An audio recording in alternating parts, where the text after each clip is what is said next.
Henrietta Wood was born into slavery in the early 1800s, but became a free woman after the wife of one of her former masters, William Sorority, went to an Ohio courthouse and asked him to declare her a free woman. After this, she went on to work at a boarding house owned by a woman named Rebecca Boyd. But unfortunately for Wood, this decision would lead her back to a place she unfortunately knew all too well.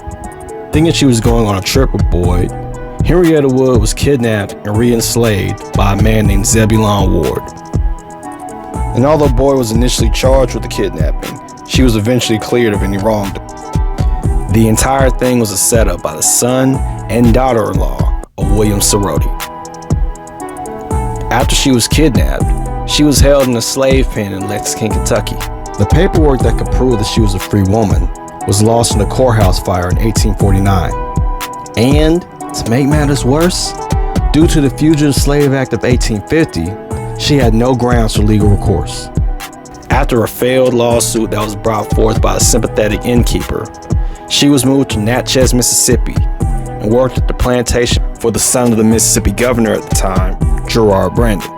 She worked under harsh conditions and gave birth to a son named Arthur while she was in captivity. After the Civil War ended and Union troops came to liberate the slaves in the area, Brandon moved all his slaves to Texas to escape.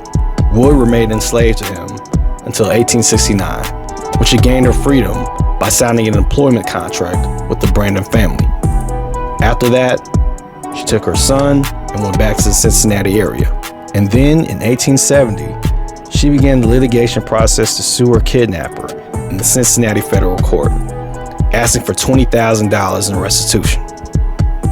The trial would take place in 1878, and in the end, the jury awarded her $2,500, which is roughly equivalent to about $65,000 in today's dollars.